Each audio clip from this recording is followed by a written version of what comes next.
Baiklah, dalam beberapa menit ke depan kita akan membahas Quality Management System ISO 9001. ISO 9001 adalah suatu sistem manajemen atau tepatnya sistem manajemen mutu. ISO 9001 adalah pilihan sistem yang paling tepat untuk diimplementasikan pada organisasi yang punya komitmen mutu dalam menghasilkan barang maupun jasa. Sistem ini mengikat para pihak yang menjadi subscribernya untuk mengoperasikan kegiatannya dengan konsisten memenuhi persyaratan ISO 9001 yang tertulis dalam bentuk pasal-pasal atau klausul yang harus diimplementasikan. Persyaratan ISO 9001 memuat 10 pasal atau klausul dan 74 komponen subpasalnya. Sehingga jika dijumlahkan, maka terdapat kurang lebih 84 persyaratan yang harus dipenuhi oleh subscribernya. Klausul-klausul sistem ini mengarahkan organisasi atau perusahaan kepada 7 prinsip manajemen yang meliputi 1. Fokus kepada pelanggan, 2. Kepemimpinan, 3. Keterhubungan antar kompetensi SDM, 4. Pendekatan proses, 5. Improvement, 6. Pengambilan keputusan yang berbasis fakta, dan yang ketujuh yang terakhir adalah manajemen hubungan dengan para relasi. ISO 9001 menggunakan pendekatan proses yang berplatform PDCA dan berorientasi kepada kepuasan pelanggan. Identifikasi persyaratan dari pelanggan dan persyaratan perundangan menjadi sangat penting dilakukan pada tahap awal karena akan teradopsi menjadi persyaratan ISO 9001 itu sendiri pada organisasi yang menerapkannya. Sistem ini diakui sangat efektif dan selalu update karena melakukan revisi berkala. Revisi dilakukan untuk mengantisipasi dinamika perubahan dunia dan masyarakat. Pelaksana utama ISO 9001 adalah perusahaan yang mempunyai komitmen terhadap mutu. Para pemangku kepentingan yang harus diperhatikan adalah pelanggan eksternal, pelanggan internal, investor, supplier, karyawan, serikat kerja, dan bank. Sesuai ISO 9001, mutu adalah keseluruhan aspek dan karakteristik dari produk dan atau layanan yang mengarah pada pemenuhan kebutuhan dan harapan pelanggan serta pihak berkepentingan lainnya yang relevan.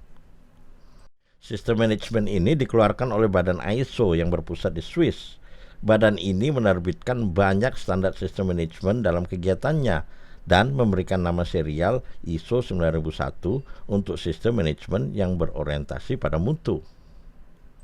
Badan ini menyampaikan sistem mutu dalam bentuk materi publikasi berbentuk buku atau lembaran yang berisi persyaratan pasal-pasal atau klausul yang relevan dan berhubungan dengan pencapaian mutu.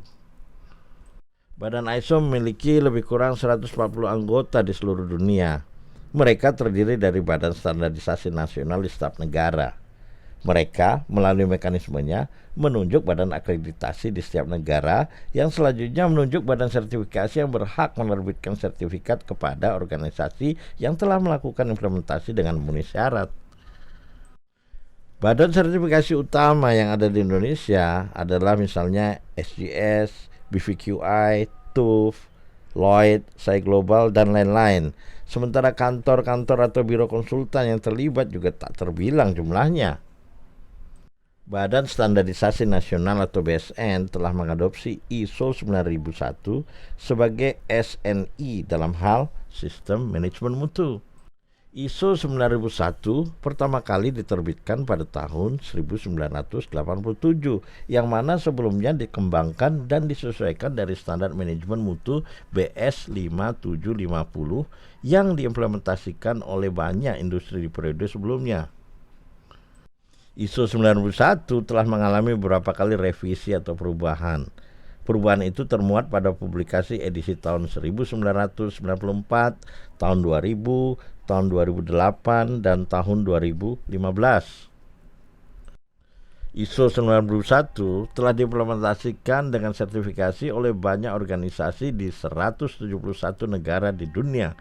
Pada tahun 2014 tercatat lebih dari 1.100.000 organisasi di dunia yang telah tersertifikasi dan lebih dari 7.800 diantaranya berada di Indonesia. Industri terbanyak adalah industri berbasis metal dan fabrikasi. Selanjutnya industri berbasis plastik dan karet, dan berikutnya adalah agen-agen pemasaran dan retailer. Subscriber yang paling sedikit adalah perusahaan dari industri tambang. ISO 9001 menuntut seluruh organisasi yang terkait untuk meletakkan fokus pada kepuasan pelanggan dengan melakukan pencapaian mutu yang disyaratkan oleh pelanggan tersebut. Organisasi terkait pun menuntut dirinya demikian dalam mendapatkan manfaatnya. Organisasi yang mengimplementasikan sistem manajemen mutu ISO 9001 dan tersertifikasi dapat memperoleh beberapa nilai tambah dari hasil peningkatan performa mutu proses-proses maupun outputnya. Nilai tambah tersebut meliputi banyak hal. Nilai tambah utama yang didapatkan adalah perbaikan efisiensi proses, pencegahan terjadinya kegagalan produk dan jasa, pertumbuhan kepercayaan pelanggan, serta nilai tambah berupa performa, sustainability, profitability, dan growth atau pertumbuhan. Seluruh organisasi pemilik sertifikasi ISO 9001 mempunyai kewajiban untuk mendorong rekanannya untuk juga mengimplementasikan ISO 9001. Beberapa tahapan penting yang harus dilalui organisasi dalam mengimplementasikan ISO 9001 dan meraih sertifikasinya adalah dengan melakukan pertama, gap analysis, kedua, awareness training, ketiga, pengembangan dokumentasi sistem mutu, keempat, internal audit, kelima, management review meeting, dan yang terakhir adalah final audit untuk sertifikasi. Gap analysis adalah kegiatan analisa untuk mendiagnosis seberapa jauh celah kekurangan organisasi pada tahap awal untuk memenuhi persyaratan manajemen mutu yang disyaratkan oleh ISO 9001.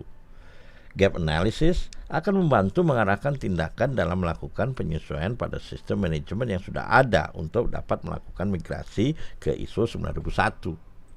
Awareness training adalah training pengetahuan dasar yang secara masif diberikan kepada seluruh individu organisasi atau karyawan, baik eksekutif dan pelaksana harian, sebagai pembekalan agar siap dalam melakukan implementasi.